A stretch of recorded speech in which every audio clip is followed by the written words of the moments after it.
joining us. Um, I appreciate it. Yaakov, today we're going to be speaking with Yaakov Katz, the former editor-in-chief of the Jerusalem Post, and a senior fellow at the Jewish People. He wrote in this fascinating book, which we're going to talk about. It's called While Israel Slept. The subtitle is How Hamas Surprised the Most Powerful Military in the Middle East. It is fascinating. It's a great read.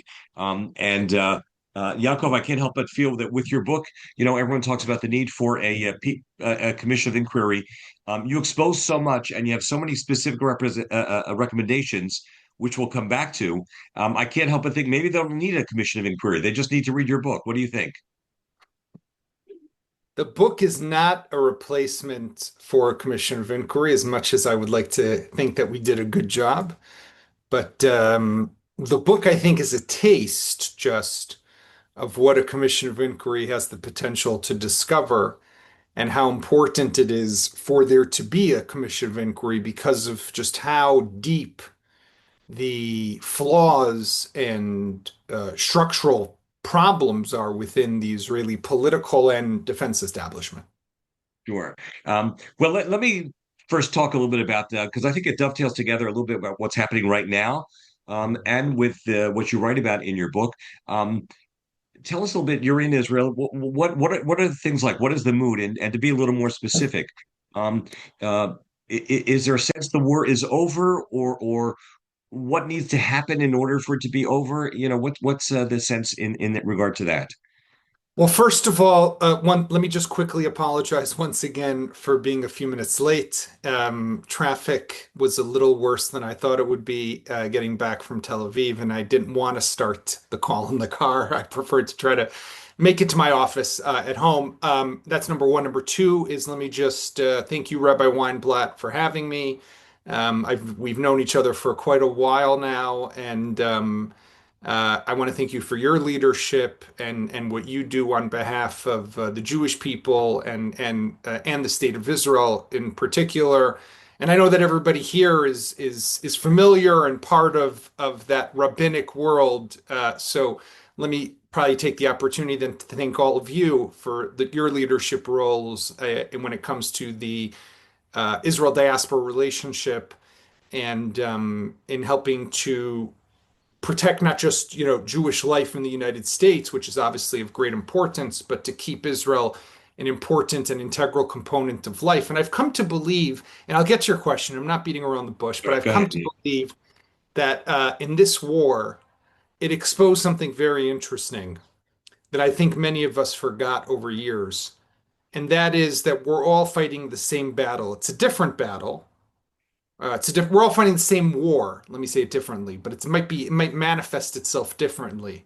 That here in Israel, Israelis are attacked physically by the enemies on its borders, whether Hezbollah or Hamas or Iran or whoever else it might be. But I think what you know much better than I do in the United States, but I think I know it quite well, is it's a more of a metaphysical attack against the Jewish identity and trying to beat down people from being proud Jews or having a strong connection to the state of Israel. But it's one and the same if you think about it.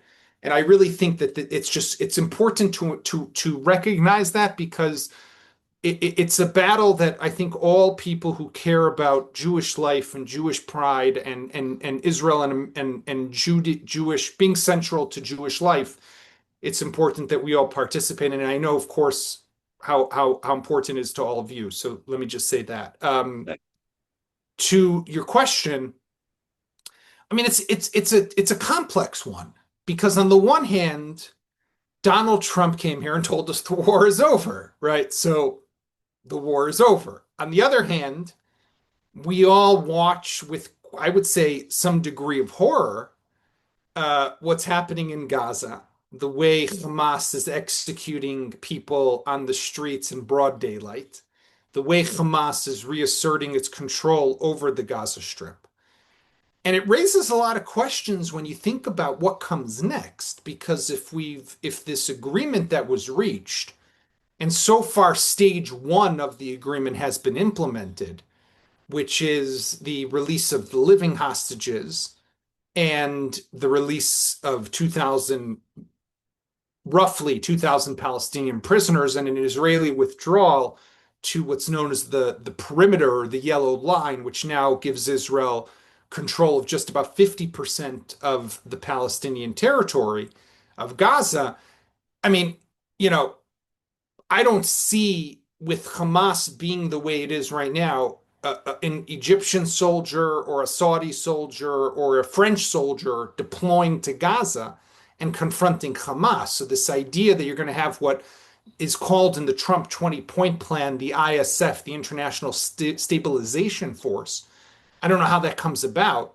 I don't know how Hamas disarms. I don't know. And disarmament is not just collecting AK-47s. It has to include a destruction of infrastructure, i.e. the tunnels. I don't know how that happens. So I don't know, and I think no one knows. And speaking to the army, I know that they definitely don't know what's coming. So Israel's hands are a bit tied at the moment. But to the question of the mood in Israel, on the streets here, it is one that the war is over. Now, with that kind of question mark of, okay, the high intensity stage is over, but where are we going still is a bit unclear. So, let me ask you this: people there, I want to try and understand better. When people have said, this was the same deal that was on the table a year ago, yet a year ago the world was so very different. The top Hamas leadership was still around. Iran had their ring of fire surrounding Israel. There was Hezbollah, Syria, and others. Iran was on the path to getting nuclear weapons. There's no, from what I see, there was no indication that Hamas would have given up the hostages then. So why do people say that? Well, look, it's a good question because there was a deal on the table a year ago. Um, and, I, for example, went back and listened to a speech that Secretary of State Blinken gave in January of this year, just as he was ending his term. He spoke at the Atlantic Council and pretty much outlined or spoke about what the deal was that the Biden administration had been working on. And it's almost one to one to what we saw in the Trump 20-point plan. I could tell you that Tony Blair's involvement, right? Because he now is going to be the something or other in this board of peace, as Trump likes to call it, whatever that means. But he's going to play some role.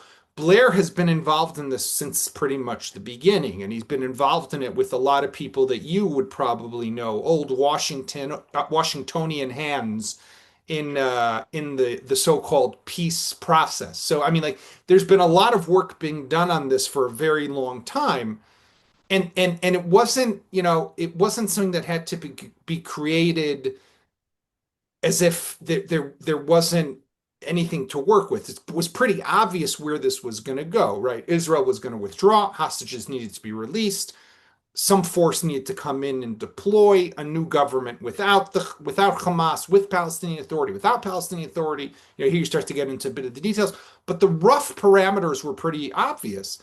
What Trump outlined is nothing new. This was the plan. I think the difference is on two different levels. One was definitely on the timing.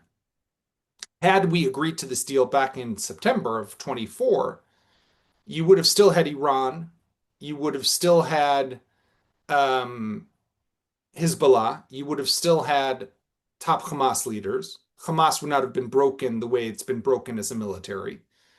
So now, did Netanyahu know that that was going to happen and have that foresight? Probably not, but he wasn't wrong when you look back at what we call in Hebrew mifchan hatotza'ah, right? The result is a better one for Israel. That's number one. Number two is the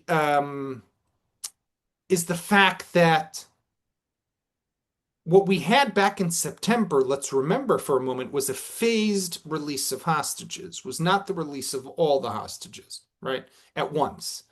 And it was also a complete Israeli withdrawal from the Gaza Strip and not a withdrawal to the perimeter under which Israel still controls 50% of the Gaza Strip.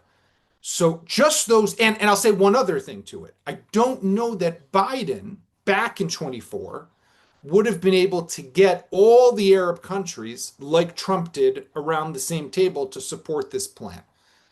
which is basically includes an Israeli presence in Gaza and a commitment by the Arab countries for the first time taking ownership of the Palestinian issue, which is something that we've never really seen.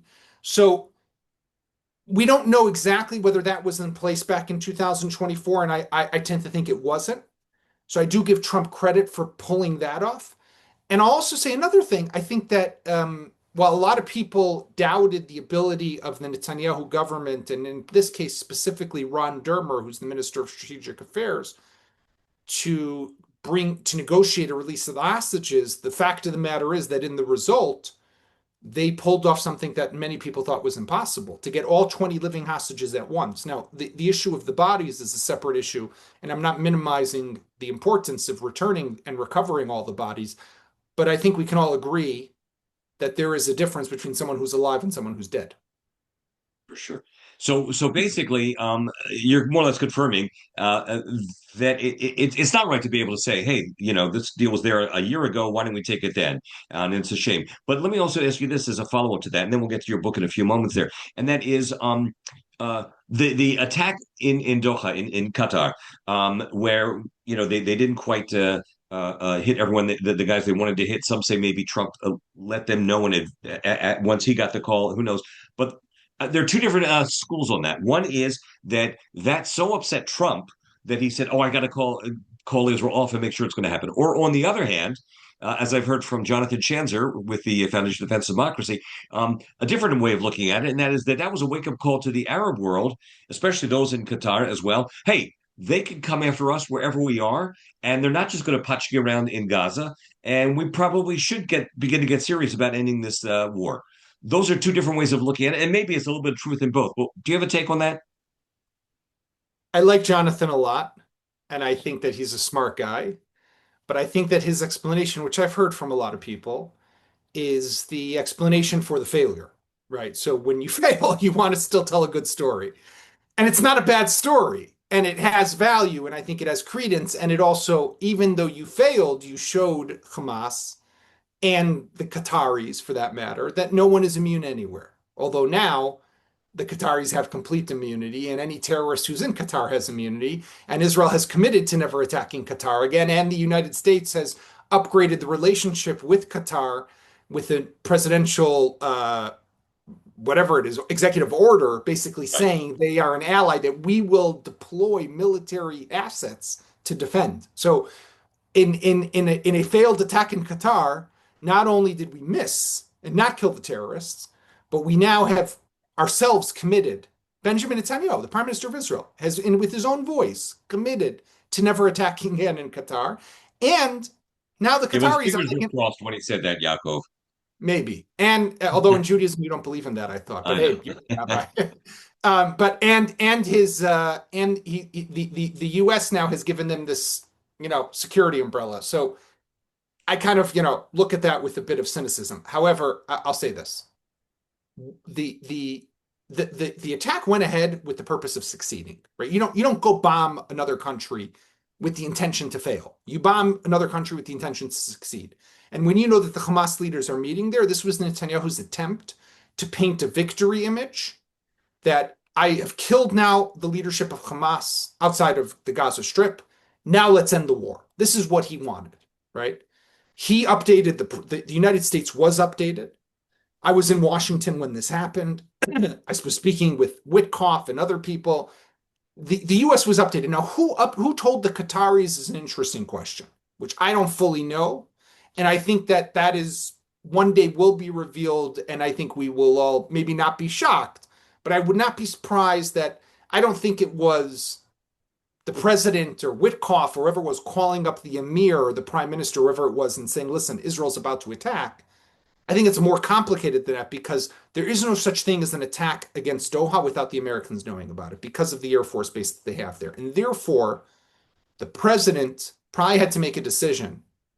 If I don't say anything, the Qataris know that I knew. So there's no way to hide it. If I do say something, I potentially tip them off. The truth has got to be somewhere in the middle, right? What I think happened here, and I wonder, and this I haven't gotten a good answer to, but I can speculate. Had the attack succeeded, would the war now be over?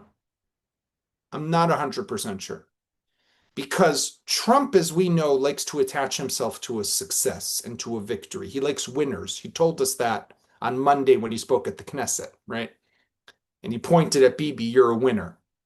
Um, because it failed, it created the pressure from the Arab world. And then remember what happened shortly after it failed. Where did Trump go? He went to the United Nations. And at the United Nations, he sat with all the Arab countries, and they started to lay on the pressure on him. And that, I think, got him turned off on Israel to an extent, where he was able to lay down the law and bring and twist Bibi's arm and bring him into ending the war. So, to some extent, for those of us who wanted this war to end, the failure of the Qatari strike was actually the better scenario than a success for getting the war to be over and getting the hostages home. Interesting. I want to ask you a question then in terms of the current climate, and you alluded to it a little bit before. And that was in terms of the pressure to get all of the hostages out, as opposed to at least getting some of them out. It seems to me, I want to be corrected on this if I'm wrong, because I've asked a bunch of people when I was in Israel. It seemed to me that the family hostage family forum was saying when Netanyahu wanted to say, okay, I want to get a deal and get them all out, they were saying, no, at least try and get some of them out. And then when Netanyahu would say, all right, I'm going to try and get some of them out, they would say, no, no, you got to get them all out. Is that perception correct? In other words, how much of it was driven by anti-Bibiism and just saying the opposite, which you touch upon a little bit in your book in terms of the divisions that were going on in Israel? Look, the you know there, there's there the truth is always going to be in the middle. I've come to believe, and I'm not trying to avoid a direct answer, but I think it's never going to be black and white. I'll compare it for a moment to the claims that we've heard all throughout the war that Netanyahu was motivated purely by political survival, and that's all he cared about, and he dragged out the war exactly for that purpose. So therefore, when there was an option on the table to get back all the hostages, and it meant ending the war, and Netanyahu said no, and he said, "I want a phase deal." When there was a phase deal on the table, suddenly he walked that back and said, "No, I want a comprehensive deal." As if he was always taking the other side. But I also think that he was right in the end. I mean, we see now the results of it. We also, for example, the people who have long argued that, and the Biden administration made this argument that the Rafah operation last year was misguided and shouldn't have happened. Okay, and if we didn't go into Rafah and we had ended the war back then, that scenario that we just painted before of Hezbollah still standing and Assad, by the way, still in power in Syria, right? Because he fell in December. And of course, Iran, which we took on in June, all would have still been there. So, I mean, was it right to stop then? Was it wrong? And if Netanyahu is motivated by political survival, then I would make the argument if I was his political advisor, end the war, bring back the hostages, you're going to be no bigger hero if you're looking to run again and to win the election. So it could always go both ways. It's a mix, right? I think that to some extent, Netanyahu had political considerations, but hey, he's a politician. Which politician doesn't, right? On the other hand, he was also looking for a way to end the war to the best extent that can get back the hostages and bring and create a reality that is that gives Israel the best security environment for the future, right? So that's another part of it, right? I will say one thing, and this is where I think politics definitely played a role, definitely. And this was in the failure by the Israeli government, by Netanyahu's government, to articulate what it is we're trying to do in Gaza. What is the day after? What is the plan? By refusing to do so, he caused Israel great damage. I think to some extent irreparable, but that's open for question, because it made it appear as if this entire war is about just the destruction and the killing that was taking place in Gaza without any grander picture or image.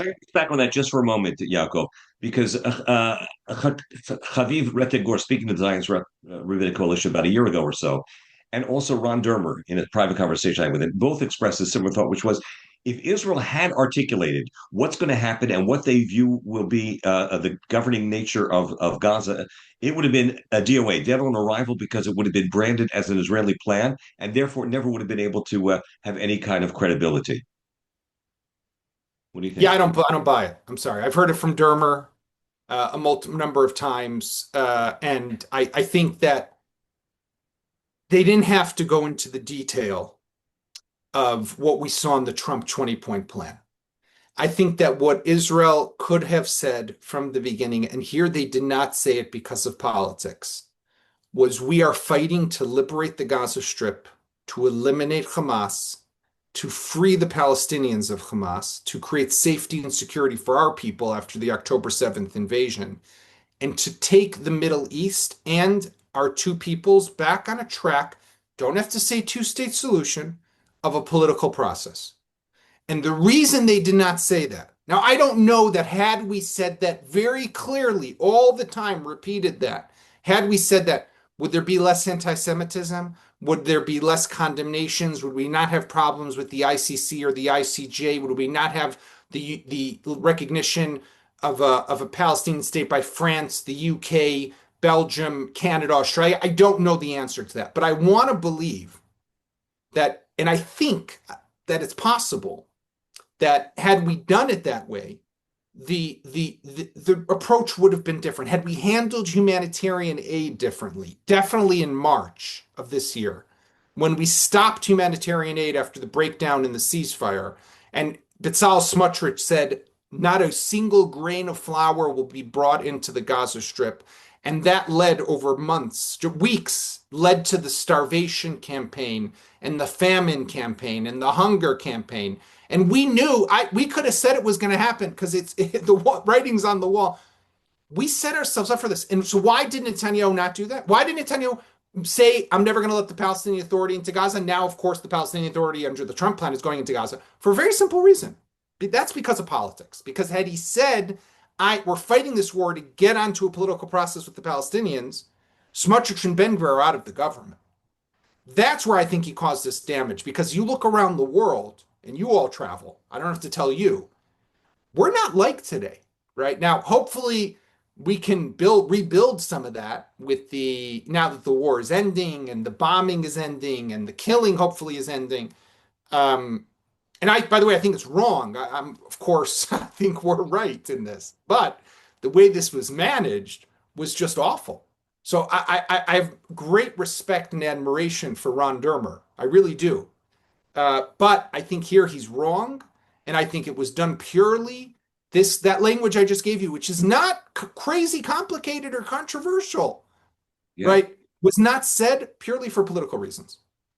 Well, certainly makes sense the way that you articulate it, and in some respects, it's not necessarily all that inconsistent with the reality. Let me ask you this: with the elimination of Hezbollah as a military threat right now, and we'll talk a little bit about why the attention was focused more there than on Gaza and elsewhere. Has Israel regained its sense of being able to deter? In other words, do you think that it's regained part of its mojo in the eyes of its immediate enemy surrounding it? I mean, I think, look, 100%, but I think that deterrence has to be looked at as a very vague and fleeting concept or status. The deterrence is only good for as long as they're deterred. And the moment they're no longer deterred, you no longer have deterrence. Now, when does that happen? There's no science behind this, right? Germany was deterred from the end of World War I until it decided to invade Poland in World War II. I mean, Hamas was deterred from operation of I would say Bigadol, Shomer Chomot, Guardian of the Walls in 2021, although there was a short operation in the summer of 22 just for a day against Islamic Jihad until the morning of October 7th, right? So are they deterred today? Yes. Have they felt pain and have they been weakened and significantly degraded on all fronts? 100%. But this has to be maintained, right? It has to be maintained on a number of ways. One It has to, if you're just going speaking militarily, it has to be figure like mow the lawn. So what do we do in the West Bank where we maintain military control? When needed, we go into Jenin and Nablus and Ramallah and Jericho, and we're constantly patrolling the roads and we have the checkpoints. That is maintenance. We don't do that in Gaza unless we're changing now the system. We don't do that in Lebanon, although now we still continue to have a presence in Lebanon and we continue to attack in Lebanon when we see threats that emerge. So, will we be able to keep that up over time? I hope so. But presumably, there will be pressure on us to stop, definitely in Lebanon and Syria. And ultimately, under the Trump 20-point plan, Israel is supposed to eventually completely withdraw from the Gaza Strip. At what point is unclear because that's vague in the plan. It's when Hamas is no longer a threat. When does that happen? God only knows. So I don't. I think there's great value in deterrence, but I also think that it's not something that you could say, okay, we're done because we now deterred them. That's how we lived. That was the complacency up until October 7th. So I want to begin to turn to that now in your book. I want to help to try and help and sell a couple of books for you. Um, That's just always your good. just your description of the way that the engineer Ayash was taken out is almost reason enough to buy the book. When you describe what happened with the phone operation and things like that. But I just want to share with those who are on the call the opening paragraph. It says the female soldiers stood alongside the cold gray concrete slabs, their wrists bound with plastic zip handcuffs. Most were still wearing pajamas. Many had blood dripping down their faces from the battle that had just ended. For some, it was their own blood. For others, it was the blood of 15 of their friends who've been mercilessly slaughtered before their eyes. And with that, you jump right into it. So let me jump right into things as well. And that is, it was a total fashla on so many levels: military, intelligence, political, over reliance on technology. Part of it, you don't use this term, at least I didn't see in the book, but I would call it part of it also was the role of wishful thinking. In other words, of self deception, that the withdrawal from Gaza under Sharon, and he said, okay, things are going to be fine now. And then he also said, if even one single missile comes from a rocket comes from Gaza into Israel, we will respond, and the world will understand and be on our side. Ehud Barak, the father of the electronic fence, saying even if a bird touches the fence, we'll know about it. Um, and of course, the whole notion that they thought that Hamas was more interested in peace and economic security. So, if you could just share with us a little bit, why is it that the powers that be in all of these different branches, and we say intelligence, it's not just one branch. It's Mossad, it's the Shin Bet, it's the group I think you call it called Amal or Ahmad. All of them, Amman, which is military intelligence. Yeah. Ahmad, all of them thinking Hamas would not attack.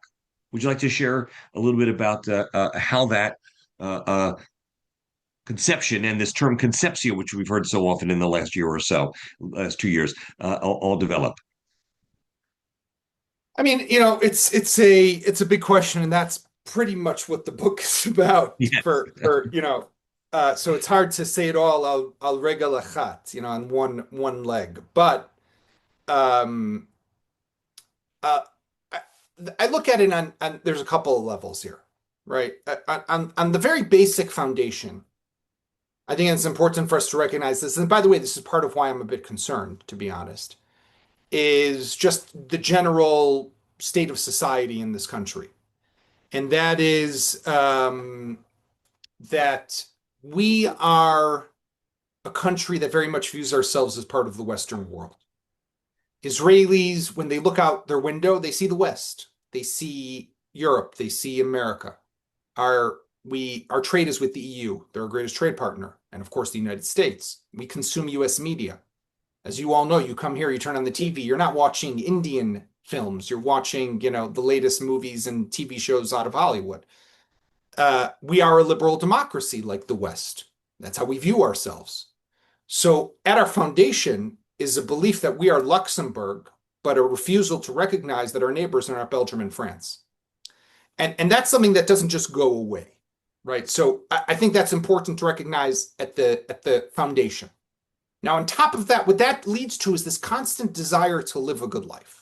And that's important because if we didn't live a good life, and we didn't have this desire, we wouldn't have the innovation and the society and the culture, the creativity and the vibrancy that you're all well so familiar with in Israel, right? Which is beautiful and inspirational.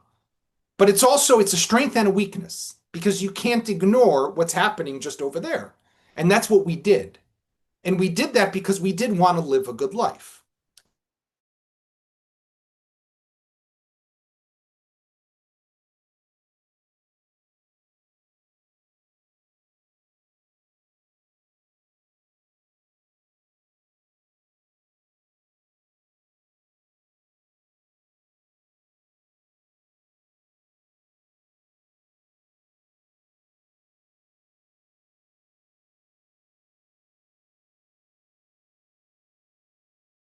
They don't do anything.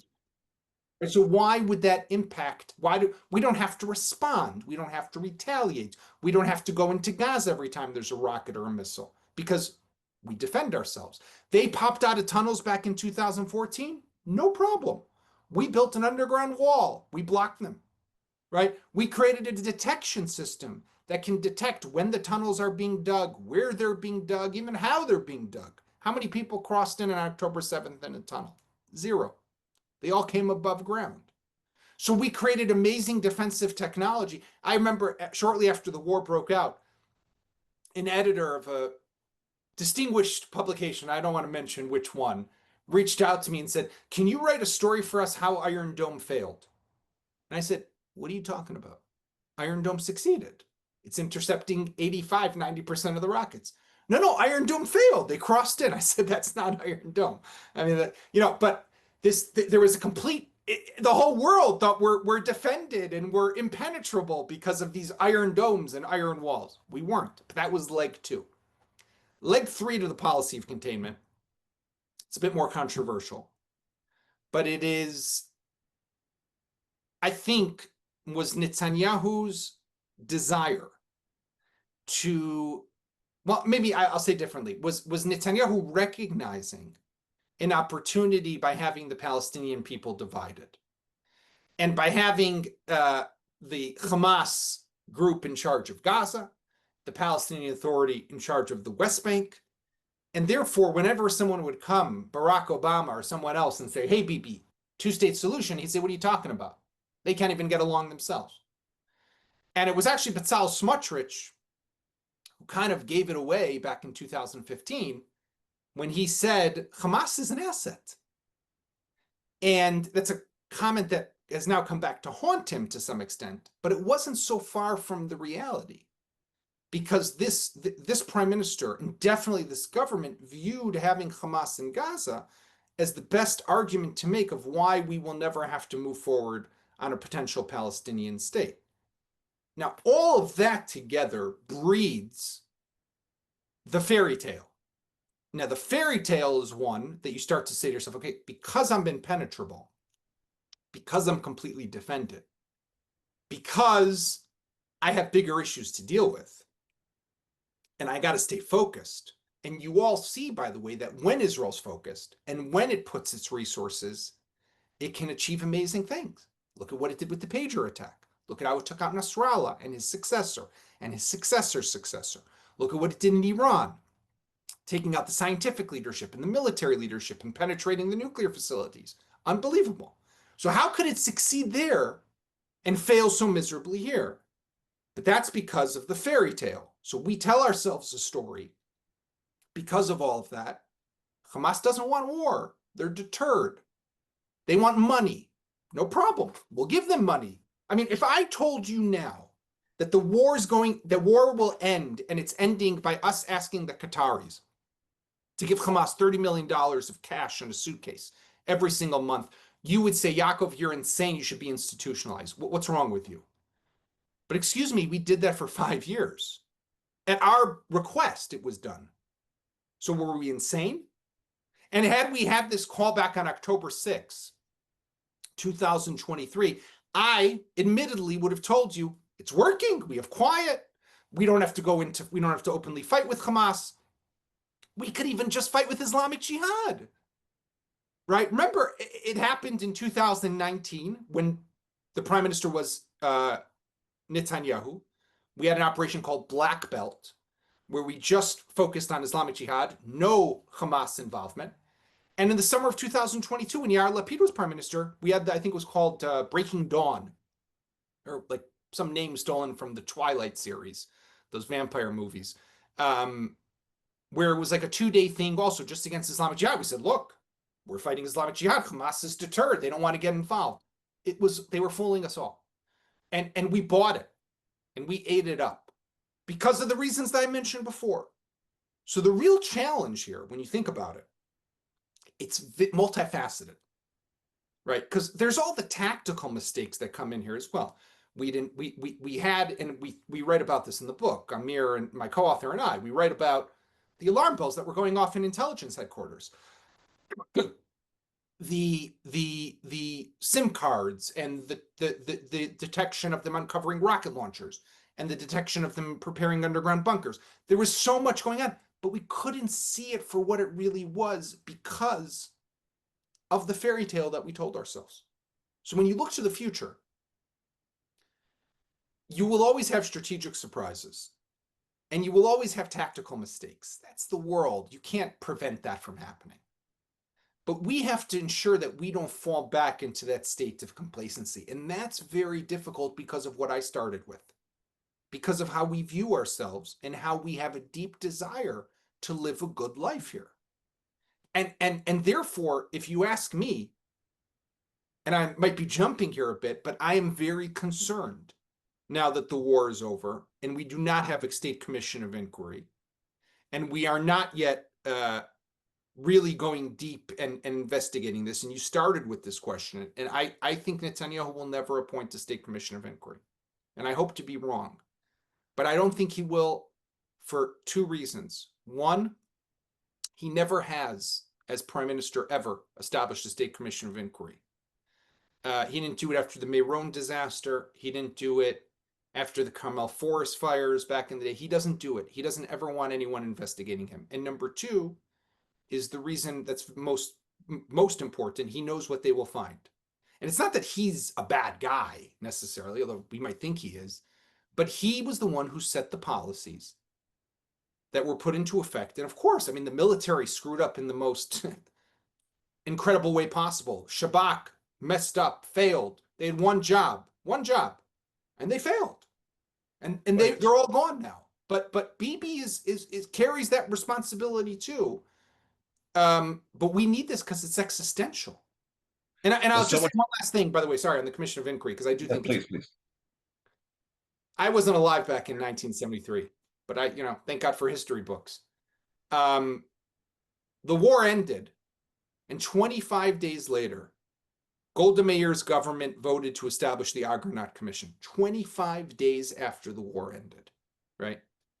The Agranat Commission was flawed because what Golda did, as any politician would do, or try to do, was limit its mandate to be just about the military and the intelligence apparatus, not about the political echelon.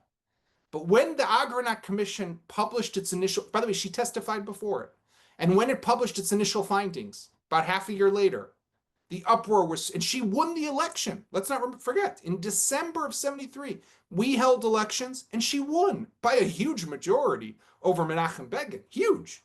I think she got, I was looking it up the other day, she got 51 seats and, Ma'arach, the Labor Party, and Begin got 36 or 7 or 8. Which is incredible to think that, she could win after the Yom Kippur disaster. She won the election, comes out the Agranat Commission findings, and she steps down, even though it was not about her. They didn't say she was responsible. They put it on Dado Elazar, and they put it on Elias Zeira, the military intelligence. They put it on all those guys, but she still took responsibility. I mean, that's a level of accountability. I don't see that here in Israel today. And that has me very concerned. So, speaking of that commission, were any of those reforms there helpful in the current situation, or was that so long ago that it's kind of No, 100. I mean, for sure. Look, I mean, until Yom Kippur, the intelligence community operated everyone in their own silo. The Yom Kippur War changed that dramatically, and it also took away a lot of the monopoly over intelligence from Amman, Agaf Hamodin, military intelligence, and the IDF, and dispersed it to Shabak for responsibility over the Palestinian arena, Mossad for responsibility, of course, overseas, and established also an agency within the foreign ministry to give input from a kind of a more of a diplomatic perspective. Does it all work perfectly? No, not at all. And we discovered, and we write about this also in the book, and I think that any uh, independent commission would be able to go deeper on this because there's a limit to what we can uncover. Is there was a lot of information that got stuck in the flow and was not shared in the right way possible between the different agencies as it should have. So definitely those lessons from 52 years ago were applied, but there's more that we need to learn from today. Yaakov, one of the when we're looking at all of the different areas where, in hindsight, which is always 2020, Naftali Bennett, during that short period when he was prime minister, took great pride in the fact that they had expanded the number of work permits of Gazans coming in, allowed to come into to Israel. And we now know, of course, that part of what they were doing was mapping out the kibbutzim, and which was helpful to their intelligence. One of the things is that. Reading your book, I came with a notion that Hamas knows and follows us better than we thought they did. You want to comment on that, please? That Hamas knew. That Hamas knows what's happening in Israeli society Yeah. better than we thought. And much of it is just by, I guess, reading Israeli press. And I guess the corollary to that question then is, they saw the protests that were going on. They saw and heard, the calls for people not to serve, and reservists don't serve, and for pilots don't fight and man your planes, et cetera, et cetera. And I guess they took that at face value when they quickly found out that actually was really not going to be the case. So I guess it's a two-part question in certain respects. In regards to Hamas observing us better than we thought and knew that they knew. They know us better than we knew they know us. And then also the aspect of the division on October 6th, prior to that time, contributing to some of the sense of Hamas that Israel is vulnerable. Well, I mean, first of all, Sinwar has to be said really had a good whole, or had the pulse of Israel to an extent, which I think was quite a surprise. Looking back at him in particular, the leader of Hamas, which was then eventually killed, I mean, when he spent a long time in Israeli prisons, um, he read biographies of Rabin and Begin, learned fluent Hebrew, read the Israeli media, had a good handle on how we were as a society. And I think we didn't fully appreciate that. I think we didn't fully appreciate how much Hamas was tracking and following and understanding. And I think we also now know, and I admit about myself, I don't think that I fully appreciated, and this might have been obvious to other people, but I can only say what I know, how vital and critical unity is for national security. And when I look back now at the judicial reform and what it did to us by ripping ourselves apart.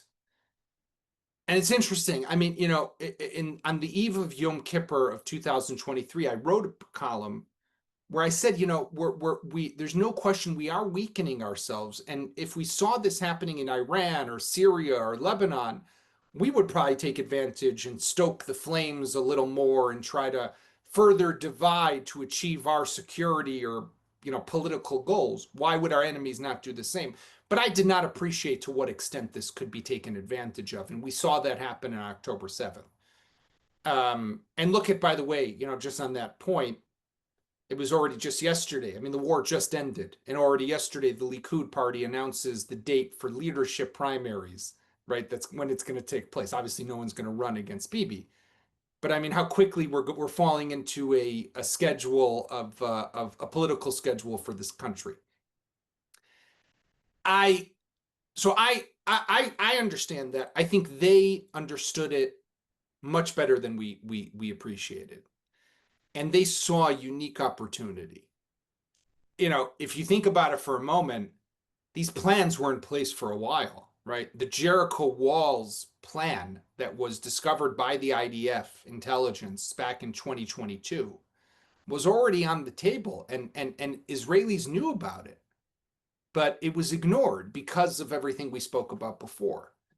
Hamas launched its attack under the Netanyahu government, but it very well could have also taken place under Lapid or Bennett. It was prepared. I think they were waiting for the right opportune moment, and they found it, and we kind of handed it to them. So I think we need to be better, recognize more of how attentive they are to what's happening here. But even at their intelligence collection of how they gathered and understood what was happening inside Israel, how well they understood what the military would do, right? I mean, so many people wonder, how is it that they were able to cross in above ground, to blow 60 holes eventually in the border, to get in and defeat the most defensive, I mean, I'm sure many of you have been to that border, right? I've been there hundreds of times, right? I've been to the DMZ in South Korea, between South and North Korea, right? I mean, the barrier in Gaza puts the DMZ to shame, but look at how quickly, maybe not. I mean, look at how quickly they broke through. I think they understood. And you opened, Rabbi Weinblatt, with the story of the Tatzpitaniot, the female surveillance soldiers in Nahal Oz. Think back to that video that I'm sure you all saw, which we describe in the book. Why were they in that area? Because when the rockets fly, the soldiers go into the protected zones, right? And every base has them. So some go into the command center, the Hamal as it's called, which could be underground or heavily fortified. And some, like in Nahal Oz, go into that open space with the concrete slabs where they know they'll be protected. Hamas was very sophisticated. So they knew if they fire a massive barrage of rockets, that will centralize all the troops into that area. And then, if they can get quickly across the border, kill the cameras, which they did with dropping explosive devices on those cameras along the border, get into Israel, cut the communications. So you cut the ability to communicate, you cut the ability to see, and now you attack the frontline positions. So basically, you have the military completely paralyzed. And then even the headquarters in Tel Aviv can't understand what's going on. So when people start to ask, where was the Air Force, a legitimate question, it didn't know what was happening. So it wasn't able to correctly allocate and send forces down to the border. Because I mean, Clearly, brilliant planning on their part, on the part of Hamas. it was old school and so not sophisticated, but so sophisticated at the same time. They knew how we operated. They watched us over time. They normalized a presence along the border, and they took advantage of those weaknesses.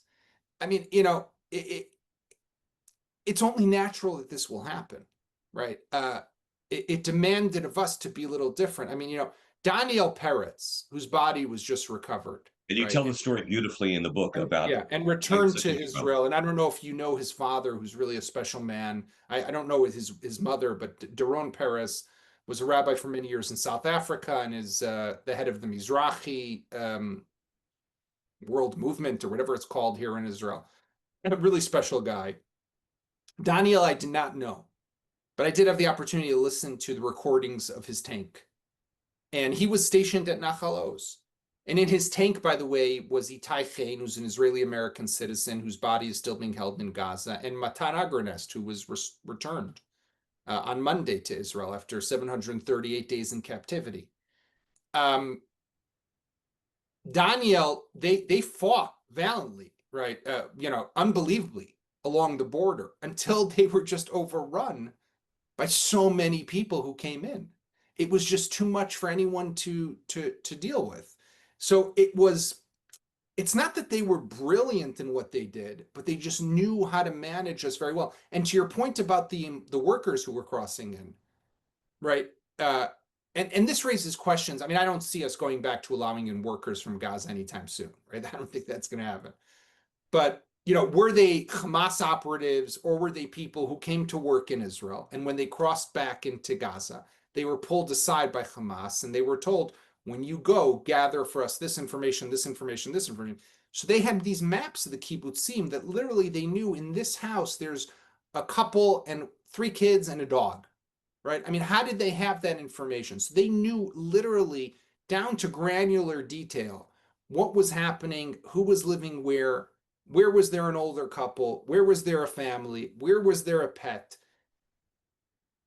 I mean, this was they were doing things that we turned a blind eye to, and I mean, it's a challenge, right? Because Israel's going to want to be able to live and is going to want to be able to thrive. But you can't do that when you have a genocidal terrorist group up along your border. As we've always often said, Israel's a nice country, but in a rough neighborhood. Um, One of the things you write, but you don't really explain upon this, is that this war was unlike any of Israel's previous wars. Um, in what way do you think it was so unique, so different? And maybe it's part of what you've already commented on, but anything you Well, would I add to think, I mean, definitely in the way it broke out in the eruption of this attack and the massacre and the shock and the pain. I think it was unlike any other war because there's no single family in Israel not impacted by this war. There's no one who doesn't know someone killed or kidnapped or was fallen in the line of duty alongside, the 900 or so soldiers who by now have been killed. So I think that's definitely one piece of it. And I think just the multiple fronts and the duration of this war, it's the longest war for Israel in its history. And it takes a toll on you, right? It takes a toll on this country. And we have to heal now. I mean, that's, the big work now is how do we climb back from this and recover? And that's the work that's now out there to do. so, has what kind of reaction has your book had in you know echelons of uh, power opinion makers in Israel and elsewhere? Well, I mean, the book is thankfully is doing well, Baruch Hashem, which is always important. um, I mean, it's making waves in the sense that it has put together into one complete story, kind of the history of how this evolved over time. But I think that for Israelis, it is still a hard story for people to read and a hard story. I can't tell you how many people I've met, and it's not a small number. Even today, someone said to me, "I have the book, I bought it, it's by my bed. I just can't bring myself yet to read it." And I Wow. think that it's still painful for people. So when people say that to me, I say, "Trust me, it was painful for me to write as well." But I think that this country, the natural, to some extent, inclination of Israel or the instinct of Israelis is to quickly bounce back, to not look backwards, to look only forward. And that's a great strength that we have as a people. It's unique in Israel, right? It's something I saw in the 1990s when I moved here and the suicide bombings on buses began. And I remember one of the 18 bus lines in Jerusalem blew up on Rehov Yafo, on Jaffa Road in Jerusalem. And what shocked me was that when it blew up in the morning and 20 people or something were killed, by the afternoon, people were back lining up for the bus. And I was like, what's wrong with these people? Take the day, relax. It just blew up. But that's something that illustrates to some extent the real resilience of the Israeli people. It's amazing. And to think of the conflict and the wars and the pain that this country has really suffered from over 77 years now. It's not a small feat, but with that said, we have to look backwards. We have to draw the lessons because we have future generations here that want to live securely and safely. So if we don't learn and we don't study and we don't investigate, we will be creating, it will be a great travesty in my view. I have two concluding questions for you. Before I ask them, though, I just want to remind everyone that on October 28th at 11 a.m., we're going to have, in certain respects, the flip side of this conversation. Yaakov's book is While Israel Slept, How Israel Was Surprised by Hamas, how the most powerful army in the Middle East was surprised. And then Ed Black has written a book about how Israel surprised its most powerful adversary in the Middle East, Iran. And that'll be on October 28th. So please be sure to go online and sign up for that. Also, for our colleagues, rabbis, and also those who are friends and donors to the Zionist Rabbinic Coalition, please take a look at. We'll be posting this on our website, our conversation with Yaakov. Please know for rabbis, there's a weekly edition we publish called News You Can Use. which talks about various things that are happening and are of a timely nature. And finally, just to let everyone know that the Zionist Rabbinic Coalition, and I don't know if I mentioned this to you or not yet, Yaakov, will be taking a mission to Azerbaijan, which is the only majority Muslim country, Shia Muslim country, to have relations with Israel. In November next month, and we'll be in Israel for after that for a few days as well. So lots coming up with the Zionist Rabbinic Coalition. So now back to the last two things I wanted to ask you, and that is question everybody asks and everyone talks about. You know, Hamas attacks Israel, not just killing, but raping, pillaging, etc. Reading your book, there were so many things that I already knew, but so many the details of the extent of what was going on and what was done, what was perpetrated against Israel, the fanaticism. You talk about the hatred in the eyes of some of these people, and yet that doesn't seem to be understood by the world. Somehow, when Israel goes back to defend itself, it comes out as the bad guy. The question then that is so often on so many people's minds, of course, is how to understand and how to respond, how to do anything about that. You talk a little bit about the need for better media explanation, media relations. Would you like to comment on that in terms of the PR aspect of this past Yeah. war going I mean, forward? I'll give a quick answer because I also have to jump off for another call. But I mean, we completely neglected the public diplomacy, excuse me, front of this war. We don't have we created after 2006 something called the Mata Hasbara Leumi, the National Information Directorate under the Prime Minister's office, meant to coordinate between all the different branches of the security establishment and of government. We haven't had Netanyahu has refused to appoint someone to that job since April of last year. It's like going into war without an Air Force commander, going into battle without a Navy commander. It's astounding. So when we talk about Hasbara and the importance and the need for, us to do better, we got to do better internally. We have ministers who go on radio and talk about nuking Gaza, talk about starving Gaza, talk about how every Gazan is an enemy, right? We do ourselves no favors. So until we get our act together, and one of the things that I'm actually working on at JPPI, at the Jewish People Policy Institute, is actually a new structure to study. I put together a team to look at how can we have a better governmental structure for this, to deal better with crises, because they will come up. And right now we have absolutely no infrastructure. But I apologize, Rabbi Weinblatt. I have to run. It was great to be with all of you. Thank you so much. And please be in touch if you ever come through Israel. Thank you. Thank you, Yaakov, for a wonderful conversation. We really appreciate it. And Thank thanks you. everyone for joining us today. Have a good day. Bye bye.